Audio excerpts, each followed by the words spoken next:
Now jot down these 5 key ideas. Here's number 1. Work on your personal philosophy. The first thing you start changing is what? Your philosophy.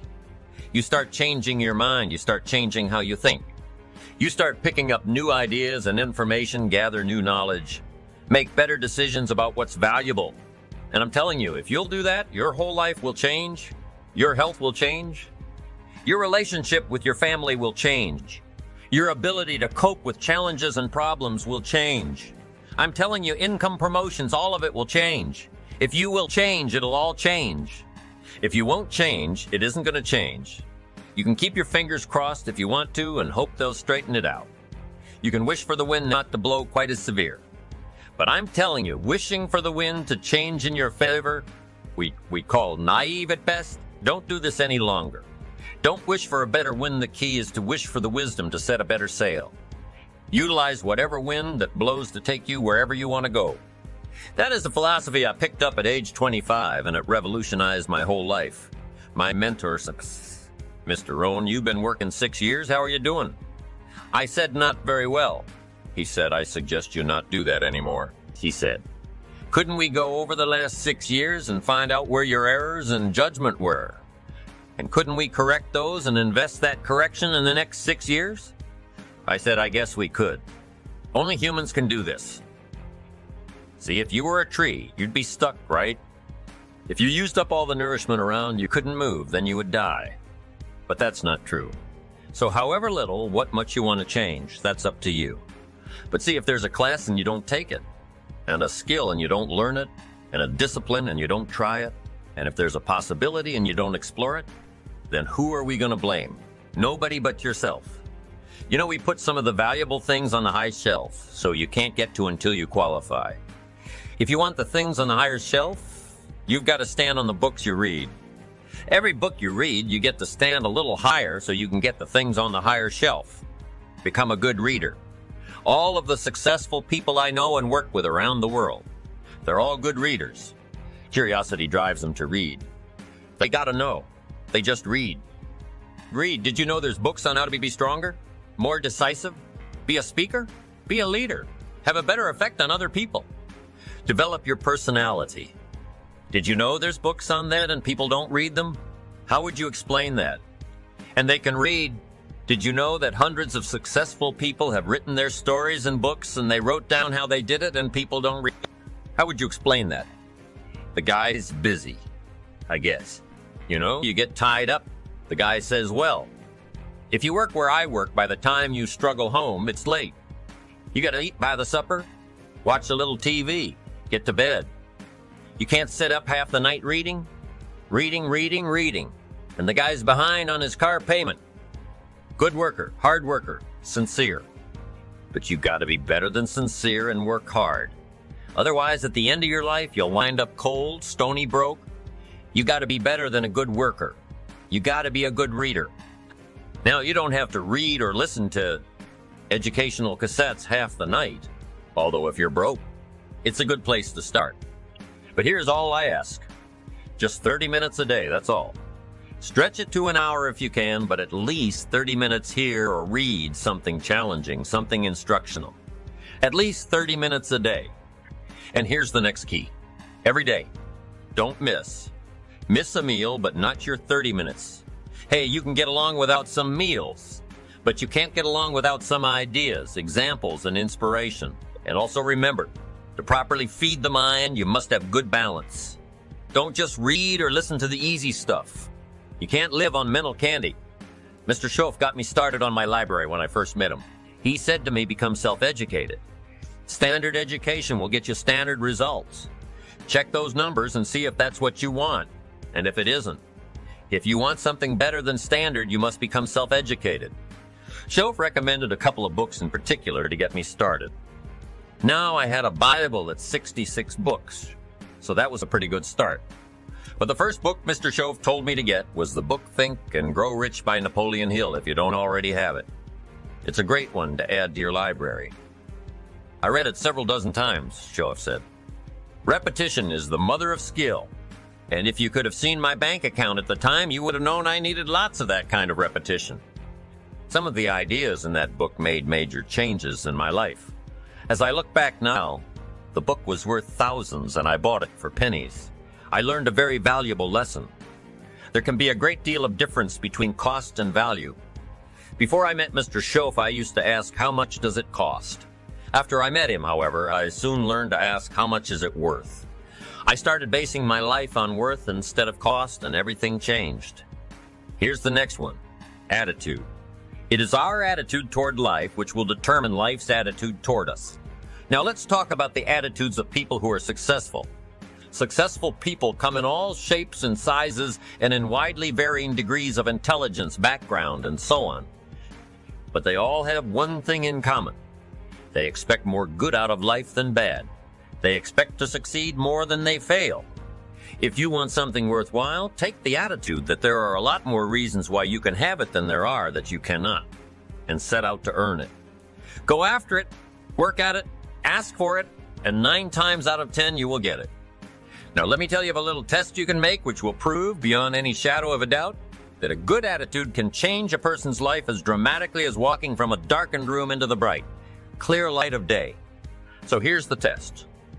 For the next 30 days, act toward the world, everything, and everyone with whom you come in contact with the attitude which represents the kind of results you want to achieve.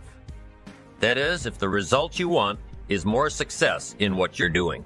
Act as though you're already in possession of the success you seek. If you wanted others to treat you with admiration and respect, treat others with admiration and respect first. Have you ever stopped to think of this?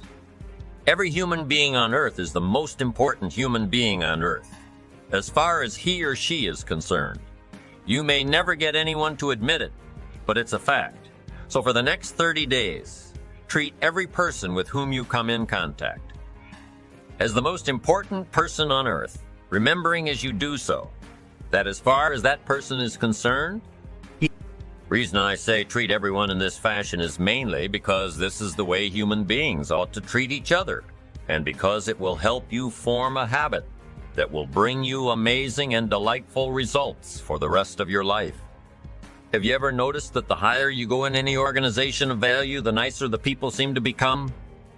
You see, the bigger the person, the easier it is to talk to him, to get along with him, to do business with him. Do you know why? It's because he's got a good attitude, and people with the best attitudes just naturally gravitate toward the top. So for 30 days, act toward others in the world at large in exactly the same manner you want the world and others to act toward you. Treat your wife or husband as the person he or she really is, the most important person in your life. The same with the children. They carry out into the world each morning for 30 days the kind of attitude you would have if you were the most successful human being on earth. And notice how it quickly develops into an habitual attitude. When a person does this, he should realize he has already placed himself on the road to what he seeks. He is right now in the top 5 of the people in this or any other country. He has prepared the ground and planted the seed. He has made of himself a magnet, an embodiment of that which he seeks. Before metal can be cast into a desired shape, the mold, the expectant receptacle, must first be fashioned. Before a building can be erected, the excavation must be made and the foundation laid. And before a person can achieve the kind of life he wants, he must become that kind of individual. He must think, act, talk, walk, and conduct himself in all of his affairs as would the person he wishes to become. He is then actually that person, and the things that person would have and do will naturally come to him almost immediately. A change will be noticed. Irritations that used to frustrate and annoy disappear when some less informed individual gives you a bad time. Stay on the track. When someone cuts in front of you with his car or acts in any other manner that shows his ignorance and lack of courtesy, don't permit yourself to drop to his level. Pity him, for that's what he really deserves. That's the very group a person doesn't want to belong to, and if he acts like them, well, let's face it, he belongs with him. There's nothing in the world that men, women, and children want and need more than the feeling that they're important, that they're needed and respected. They will give their love, their affection, their respect, and their business to the person who fills this need. So the magic word is attitude, and in summing up a few points to keep in mind one. It is our attitude at the beginning of a task which more than anything else will affect its successful outcome. Next, it is impossible to succeed without others, and it is our attitude toward others which will determine their attitude toward us. Before a person can achieve the kind of life he wants, he must become that kind of individual. He must think, act, talk, walk, and conduct himself in all of his affairs as would the person he wishes to become. 5, the higher you go in any organization of value, the better will be the attitudes you'll find. 6, your mind can hold only one thought at a time.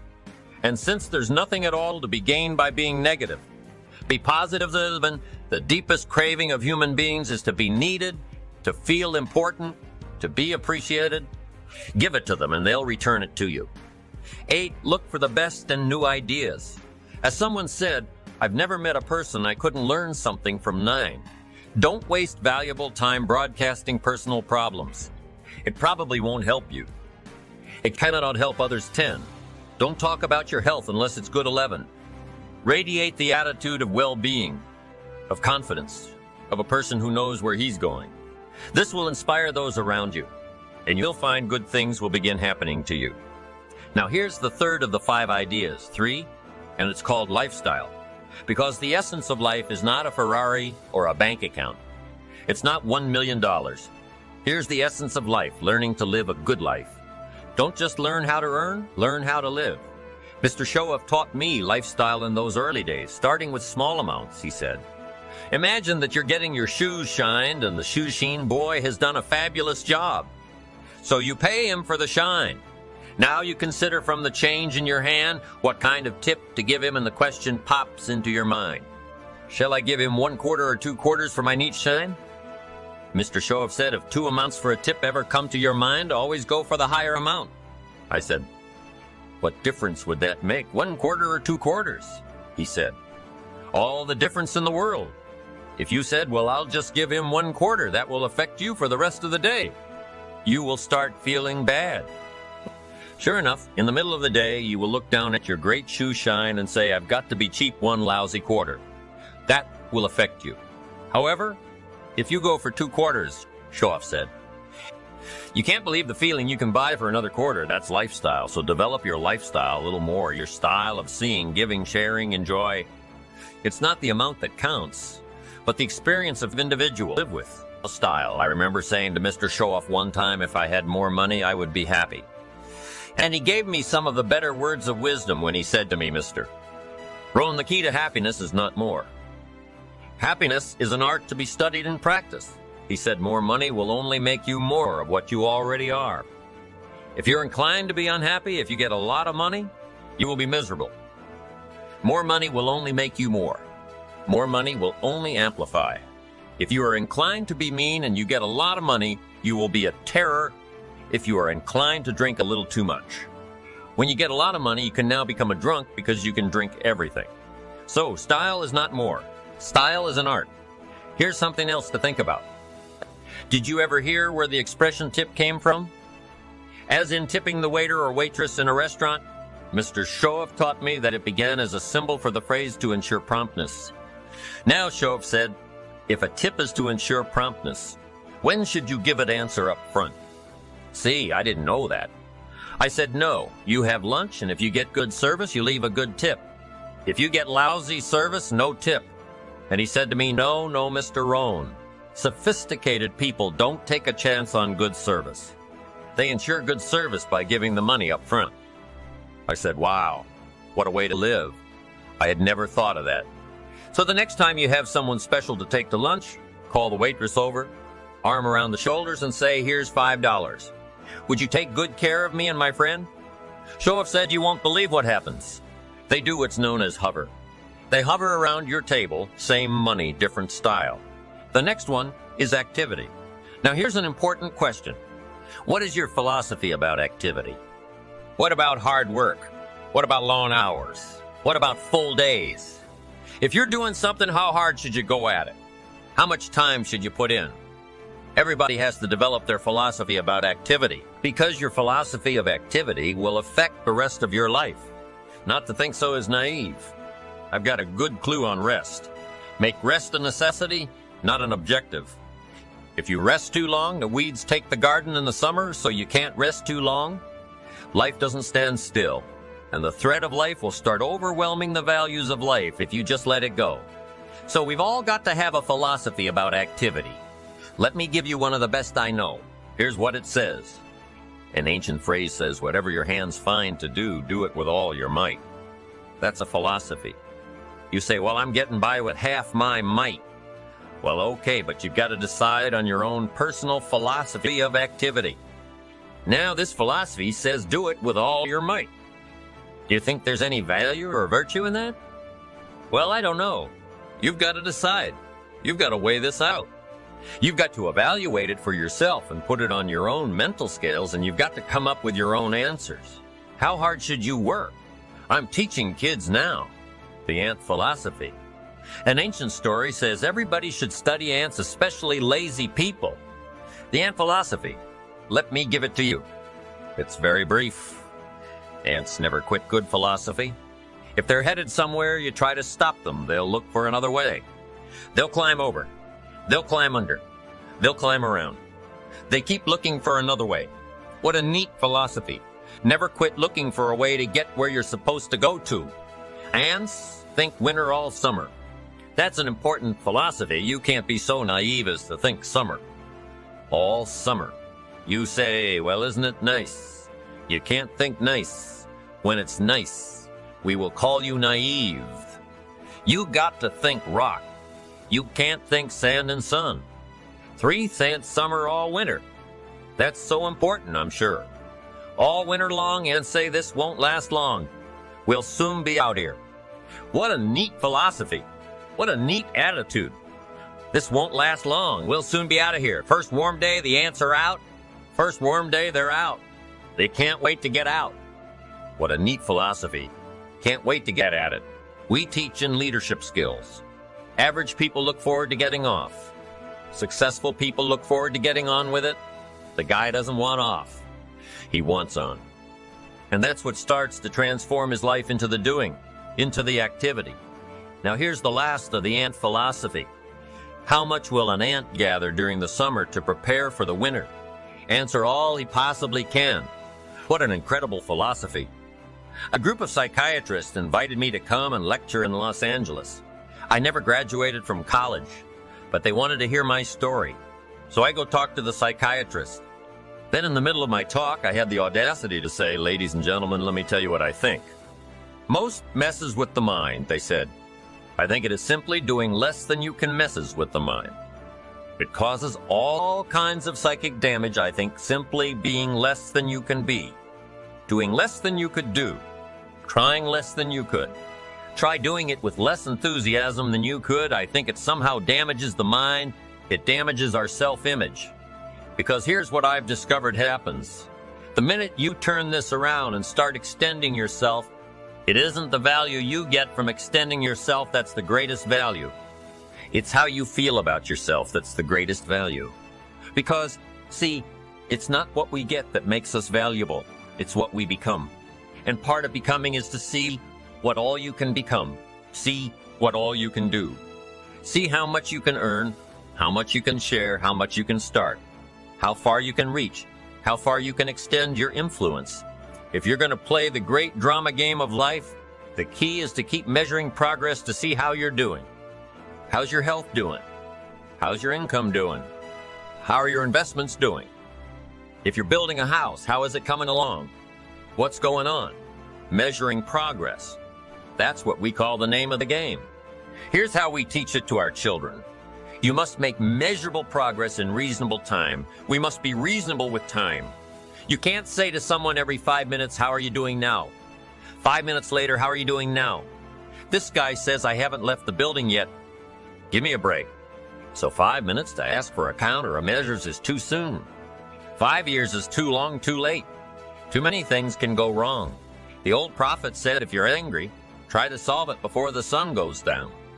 Don't carry it over for another day. Tomorrow it might be too heavy to carry a conversation a father should have with his daughter today because the magic is there. If you wait till tomorrow, the magic could be gone. Success is a numbers game. How many years do you want your child to spend in 4th grade?